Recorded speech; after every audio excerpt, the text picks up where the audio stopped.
Good morning. Welcome back. I'm Matt Williams, and this is my ongoing mini-series about books that changed my life, changed the way I view the world. Books that I highly recommend because this is what they've been known to do. So we started with 1984, which was, yes, my own tribute to not only the book, but the man who inspired me to read it, Mr. Gamble, my senior level English teacher of mine. And would proceeded to companion reads. So 1984 in Brave New World, very much companion reads. Amusing Ourselves to Death by Neil Postman, that talked about that one along with Brave New World last time. And so, as I indicated, there was a third or a fourth book in this collection there that was all part of the the recommended reading and the companion reads, and it was Captains of Consciousness by Stuart Ewen. And this book also was recommended to me by Mr. Gamble during a class where we were talking about books you have to read before you go off into the world. Yeah, this one came up. And to recap on 1984, he said, if they're not making you read it this year, then go out and read it. If it's not in the syllabus, go get a copy and read it before you go off into the world, because it'll change the way you see the world. Captains of Consciousness was included in that. And so a couple years later, I was checking my English lit notes because I wanted to see what other books were on the list. I remembered the conversation and how it motivated me to read 1984 that very summer. And Captains of Consciousness, I jotted that down, and I sort of forgot about it at the time. But in my senior year of university, in a course that was just as influential and awesome as Mr. Gamble's class. No offense, sir. But yeah, it was the history of popular culture. And some people scoffed at that name there. They have all kinds of assumptions about what it must have been about, but it was actually a very serious history, sociology, social studies, media awareness course. It combined all of those things, and it was absolutely brilliant. And on the syllabus was for books that we would select and do a report on. One of the books was Captains of Consciousness, and so it popped right out at me, and I jumped on that as quickly as I could because I thought, it's about time I actually read this bad boy here, and if I can get graded on it in the meantime, so much the better. So to give you a quick sense there, Stuart Ewen, who wrote this book in 1976, he is a highly decorated or highly honored and esteemed historian. He's a distinguished professor at Hunter College in New York, and yeah, he's basically right up there with Noam Chomsky and Marshall McLuhan as the guys who helped define our sense of media awareness and media studies and criticism in the modern age. And what was especially influential about this book was, when he wrote it, there was very little in the way of academic studies regarding popular culture, right? It was, some people snickered when I told them I was taking this course, as I may have mentioned, and, well, that was the attitude then, too, there. It's like, popular culture? That's not an academic discipline. But he proved them wrong, because what he demonstrated was things that social critics and satirists had been saying about mass culture, and that means mass production, mass consumption, mass advertising, all the stuff we associate with modern urban living and living in the developed world ever since the late 19th, early 20th centuries, right? It was once assumed that this was just a natural progression, right? It was known as modernist theory, that, people move, cities grow, industries emerge, and advertising, all that stuff, it happens naturally. What are you going to do about it, But as he went on to demonstrate, it's like, no, this was actually, all of this was created with a very specific intent. And that's something that, Noam Chomsky and Marshall McLuhan also have gotten into in incredible detail over the years. And whereas McLuhan came a little earlier and talked about how the media and messaging and all that stuff works. Stuart Ewen tackled this from the point of view of, what was the sociological angle here? What was the class distinction angle here? And that was something that was very, very welcome, and of course, very timely in the mid to late 1970s. There, the historians were really starting to they were re-embracing this idea that society could be interpreted in terms of social relationships and class struggle, a socialist outlook, right? And well, there was a reason that kind of thinking had been sort of eschewed there for many decades there. So the Cold War, and yeah, the idea that socialism equaled communism equaled Stalinism, etc. But still very much a prejudice that we have to that we're dealing with today there, and it's really unfortunate, right? Because if there was one thing that was good about you know Karl Marx, Marxism, and socialism as an academic discipline, it was just the idea that yes, society is certainly organized based on material factors and material relationships and class distinction and class structure, class hierarchy. These are a very real thing, and they do govern history and the exercise of power and so forth. It's not dissimilar from critical race theory, right? It's like racism played a role in American history and American institutions. Yes, duh, right? It's there. It's plain to see. Not exactly a controversial or disputed topic there, unless, of course, you've got a problem learning about racism. And in much the same way, yeah, sociology is all about, it's concerned with class distinction. And that, too, has had a massive impact on history and the development of institutions. And anyway, so Stuart Ewen demonstrated this by showing that by the early 20th century, and I imagine if you watched the previous episodes, you'll see exactly why I consider this a companion read to Brave New World in 1984. So many of the same points were made. That's that by the early 20th century, yeah, the working class was, in every industrialized nation in the world, the working class was mobilized and politicized based on the fact that, yes, they had become a major demographic. They were the single largest demographic, in fact, in their respective nations, at least within the urban settings, right? And your captains of industry, your industrial barons and so forth, they had gotten rich off of exploitation, of course.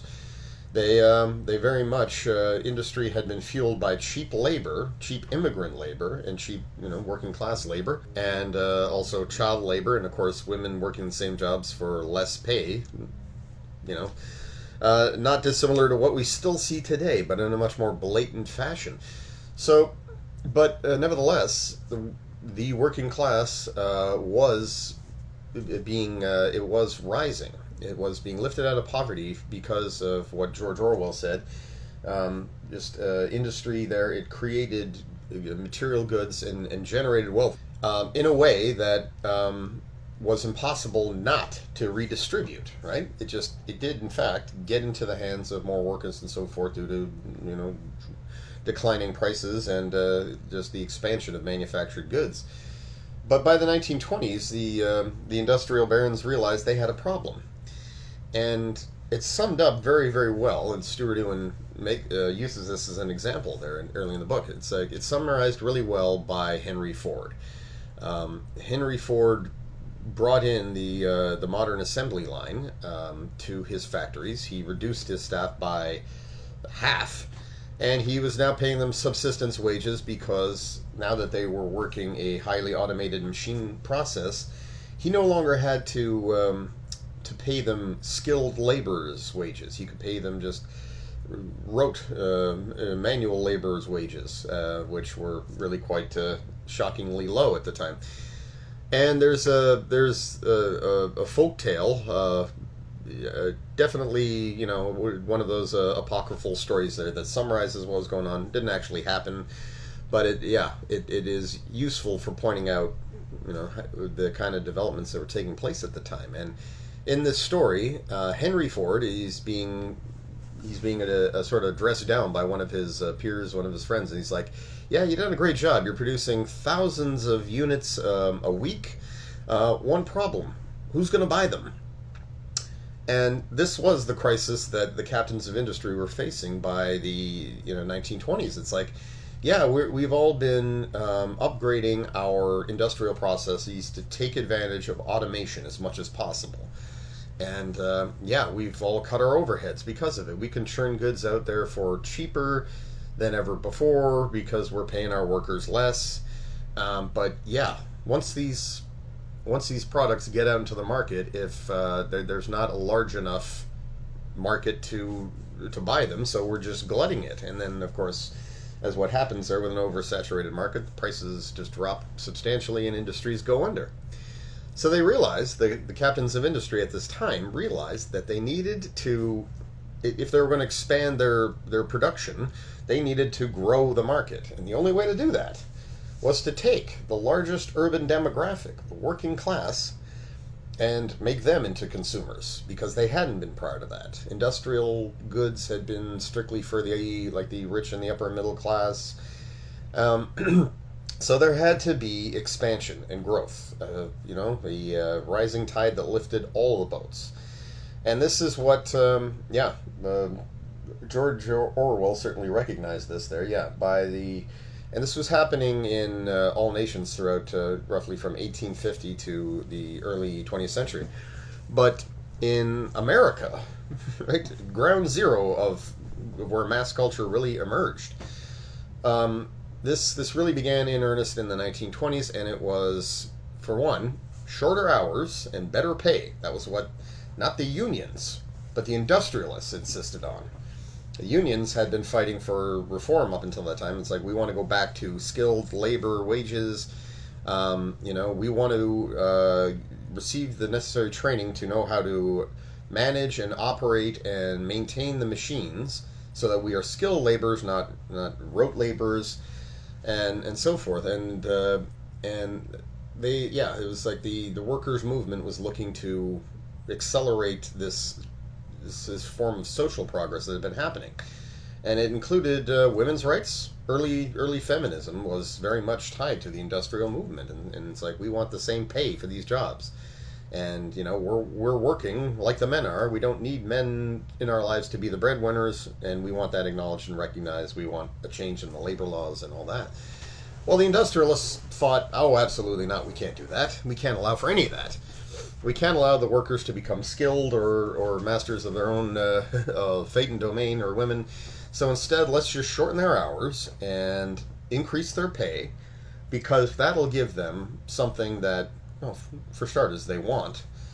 But it will do so in a way that ultimately serves our best interests. We're going to give them leisure time.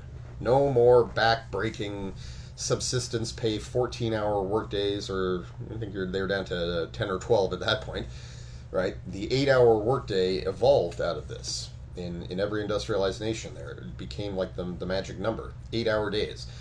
But that wasn't enough. It wasn't enough to just create consumers by giving them money and time to spend it in. They had to create an industry that would target the average consumer and get them to buy these products. And that was where mass advertising came from. And Ewen pointed out in a very, very step-by-step process throughout the book, looking at various aspects of it, like, how do we advertise to the working class men? How do we advertise to women, whom we are, ideally here, we're trying to keep them in the home.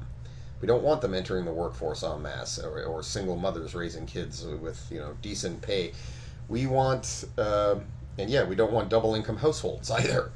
We want the men to be the breadwinners. They come into the factory to work. They make enough to support their family. The women are at home. They're buying all these domesticated products, but also the lifestyle, right? Yeah, the working men are buying a lifestyle of work hard and buy these things, and you will enjoy social mobility.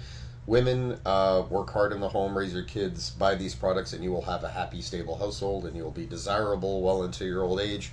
And kids were targeted big time, right? Future consumers. We want to get them when they're young. The old Jesuit saying, right?